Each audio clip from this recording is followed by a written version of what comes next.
Lebanon নিয়ে ভয়ঙ্কর এক খেলায় মেতে উঠেছে ইসরায়েল ও যুক্তরাষ্ট্র। বহু দর কষাকষির পর গেল সপ্তাহে লেবাননের সঙ্গে যুদ্ধবিরতিতে রাজি হয় ইসরায়েল। তবে যুদ্ধবিরতি কার্যকরের অল্প কিছুক্ষণ আগেও ইসরায়েলের হামলায় ধসে পড়ে লেবাননের বেশ কয়েকটি ঘরবাড়ি। এখন লেবানন পুনর্গঠনে কাজ করছে দেশটির কর্তৃপক্ষ। তবে লেবানিজদের নিজ দেশেই চলাচলে কিছু বিধিনিষেধ আরোপ করেছে ইসরায়েল। দেশটির দক্ষিণাঞ্চলীয় গ্রামে লেবানিজদের চলাফেরা সীমিত করেছে তারা। এরই মধ্যে লেবাননে বেড়েছে মার্কিন সামরিক কর্মকর্তাদের আনাগোনা। মার্কিন সেন্ট্রাল কমান্ড জানিয়েছে বুধবার লেবানন পৌঁছান স্পেশাল অপারেশনস কমান্ড সেন্ট্রালের মেজর জেনারেল জেসপার জেফার্স। একমাত্র ওয়ালটন এসি দিচ্ছে 1 বছরের রিপ্লেসমেন্ট গ্যারান্টি। দেশটিতে পৌঁছেই তিনি লেবাননের সামরিক কর্মকর্তাদের সঙ্গে বৈঠক করেন।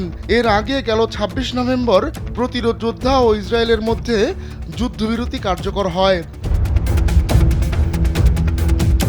এই যুদ্ধবিরতি ঠিকমতো কার্যকর হচ্ছে কিনা প্রেসিডেন্ট জো বাইডেনের বিশেষ দূত আমোস হোচেস্টেনের সঙ্গে মিলে তা দেখভাল করবেন মেজর জেনারেল জেফার্স। যুক্তরাষ্ট্র নেতৃত্বাধীন এই মনিটরিং টিমে লেবাননের সেনাবাহিনী, ইসরায়েলি বাহিনী, জাতিসংঘের মিশন এবং ফ্রান্সও রয়েছে। স্থায়ী কোনো কর্মকর্তা নিয়োগ দেওয়ার আগ পর্যন্ত এই টিমের বেসামরিক কো চেয়ার হিসেবে দায়িত্ব পালন করবেন হোচেস্টেইন।